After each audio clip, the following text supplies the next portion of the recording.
पहली वीडियो में आपने पढ़ा कि जो फेरी वाला था वो अलग अलग तरह की मूर्तियां, अलग अलग रंगों की मूर्ति लाया था और बेचता था। और जो बच्चे उससे कहते थे कि हमको इस कलर की मूर्ति चाहिए, वही वो बच्चों को देता था। और कई बार तो कई बच्चे जो है पैसे लेके नहीं आए होते थे, उनको भी वो क्या करता था, वैसे ही मूल्य दे देता था। और जिन बच्चों के पास पैसे होते थे उन्हें 2-2 पैसे में उन मूल्यों को देता था। तो उस मूली वाले की वो मूली बेचने से पूरे शहर में जो है बहुत बड़ी चर्चा थी। लोग अपने घरों में बात करते थे कि ये मूली वाला जो है इतना बढ़िया जो है सामान लेके आता है और सस्ते दामों में उनको बच्चों को दे के जाता है। तो इसके ये क्या पैसा कमाता होगा, ये इधर इस जगह का भी नहीं है, यहाँ का रहने वाला भी नहीं है, ऐसा लोग जो है आपस में चर्चा करते थे। और मुरली वाला जो है उन बच्चों को मुरली दे के जो है बहुत खुश होता था। बच्चों के झुंड से वो घिरा रहता था और उनको मूलियां बेच के वो जो है क्या होता था, बहुत प्रसन्न रहता था। तो इस तरह से वह मूली बेच के चले जाता है। देखिए ये मूलियां हैं। आप लोग इसी पिक्चर के द्वारा इस लेसन को समझेंगे। सबसे पहले इसने क्या बेची, फेरी वाले ने खिलौने बेचे। और उसके बाद वो 6 महीने बाद जब आया तो वो क्या बेच के गया, मुरली बेच के गया। उसके बाद देखिए बच्चों, उसके बाद जब वो आता है कई महीनों बाद, मुरली बेच के वो चले जाता है, फिर कई महीनों के बाद आता है और फिर वैसे ही मधुर ढंग से जो है गलियों में आवाज लगाते हुए जाता है। और उसको जो आवाज लगाता है वो जो है लोगों के कानों में सुनाई देती है, वही मधुर मीठे ढंग से उसका गाना कि बच्चों को बहलाने वाला मिठाई वाला। इस बार वो क्या लेके आया है, मिठाई लेके आया है। देखिए पहले वो खिलौने लेके आया, उसके बाद मुरली लेके आया, अब मिठाई लेके आया है। और वह बहुत मधुर ढंग से जो है गलियों में गाते हुए जा रहा है। और उसकी जो आवाज है वह कहाँ गूंज रही है, वो बच्चों के कानों में गूंज रही है। और बच्चे जो है उसकी आवाज को सुन के दौड़े दौड़े जो है जा रहे हैं कि वो जो खिलौने वाला है उसी की आवाज लग रही है करके बच्चे दौड़ते हुए उसके पास जाते हैं। तो जो रोहिणी होती है अपने घर की छत में जो है अपने बालों को सुखा रही होती है। उसके बाल जो है बहुत लंबे, आजानो लंबी एक शब्द आया है आपके में, उसका मतलब होता है घुटनों तक लंबे बाल। रोहिणी के बाल जो थे घुटनों से नीचे थे, वो उनको छत में सुखा रही थी। रोहिणी ने भी जब ये आवाज सुनी कि बच्चों को बहलाने वाला मिठाई वाला, तो रोहिणी को अचानक से उस खिलौने वाले की याद आ गई जो गलियों में इसी तरह से अपने सामान को बेचा करता था। उसके बाद जो है रोहिणी उस जो मिठाई वाला है उसको बुलाने के लिए कहती है। इस लेसन में बच्चों आपको एक ये चीज भी दिखाई गई है कि पुरानी प्रथा अभी भी कई जगहों पर जो है स्त्रियां जो है पर्दे में रहती है। अनजान व्यक्ति को देख के वे पर्दे के पीछे से बात करती हैं या घूंघट निकाल लेती हैं। तो इसमें भी जो है रोहिणी जो है पर्दे के पीछे से, इसमें एक शब्द है चीक के पीछे से।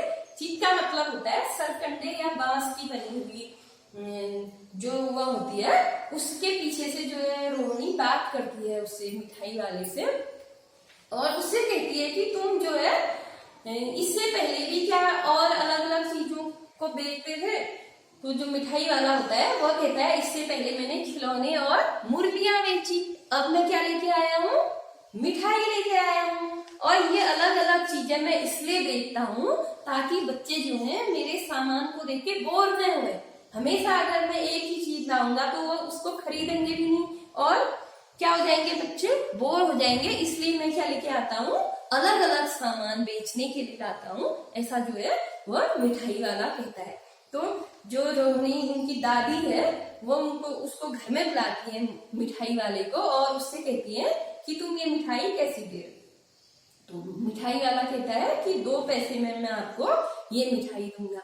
जो रोहिणी है उसकी आवाज से रोहिणी को लगता है ये खिलौने वाला वो है, तो वो उससे पूछती है उस चुकावर कि क्या तुम इससे पहले भी इस शहर में आए थे। तो मिठाई वाला बताता है कि मैं खिलौने और मुरली जो है इससे पहले बेच चुका हूँ। अब रोहिणी जो है और उससे पूछती है कि तुम ये काम क्यों करती हो, इससे उसमें कुछ फायदा होता है।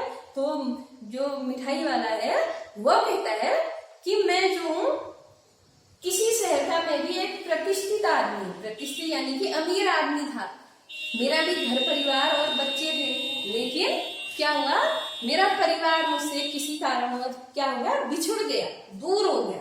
और उनको अब वह कहता है मिठाई वाला कि मेरे बच्चे जो है इस दुनिया में है या नहीं ये भी मुझे पता नहीं है, इसी वजह से जो है मैं क्या करता हूँ, कई कई महीनों में आता हूँ, अलग अलग सामान को लेके आता हूँ और इन बच्चों को बेच के मुझे क्या मिलता है, संतोष मिलता है। मैं उन बच्चों में अपने बच्चों को देखता हूँ, इसी कारण से मैं उन्हें ये सस्ती चीजें बेच के जाता हूँ। मुझे पैसे कमाने का कोई शौक नहीं है, कहता है। पैसा तो मेरे पास बहुत है, लेकिन क्या नहीं है, घर और परिवार मेरा जो है मुझसे दूर हो गया है। मैं उनको ढूंढने के लिए इन बच्चों में अपने बच्चों को देखने के लिए क्या करता हूँ, इन सामानों की फेरी लगाता हूँ, बेचता हूँ। ऐसा वह किससे कहता है, रोहिणी से कहता है। इतने में जो चुन्नू मुन्नू है वो दोनों आ जाते हैं और अपनी माँ से मिठाई लेने की जिद करते हैं। तो जो मिठाई वाला है 2 पुड़िया बना के चुन्नू मुन्नू को देता है और वहां से अपनी जो डलिया है उसे उठा के जाने लगता है। तो रोहिणी जो है पर्दे के पीछे से पैसे फेंकती है। तो जो मिठाई वाला है वो कहता है कि इस बार मैं क्या नहीं करूंगा, मिठाई के पैसे नहीं लूंगा आपसे, ऐसा बोलता है। तो उसके बाद जो है बच्चों वो मिठाई वाला फिर वैसे ही मधुर ढंग से गाते हुए वहां से चले जाता है। तो इस पिक्चर के द्वारा आप इस लेसन को समझेंगे, ज्यादा आपको पढ़ने की जरूरत नहीं है। अगर आप इस तरह से इस पिक्चर को बनाएंगे, ये फेरी वाला है और ये बच्चे जो है जब भी ये आता था क्या करते थे, इसको घेर लेते थे। इसकी आवाज से ही बच्चे जो है इसको पसंद करते थे।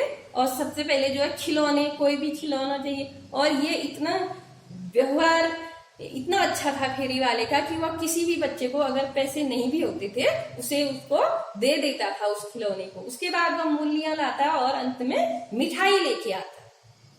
तो इस तरह से वह अपने सामान को बेचता है। तो बच्चों सबसे पहले इसमें जो ये पर्दा प्रथा है उसकी बात आई कि औरतों को जो है पर्दे के पीछे से बात करनी पड़ती थी। तो ये क्या है, मेरे हिसाब से सही नहीं है, क्योंकि जब स्त्री और पुरुष एक समान कार्य कर रहे हैं तो स्त्रियों के लिए ये पर्दा क्यों। तो इस चीज का हमें क्या करना चाहिए, विरोध करना चाहिए। तो बच्चों आप इस चैप्टर को ध्यानपूर्वक पढ़ेंगे और समझेंगे।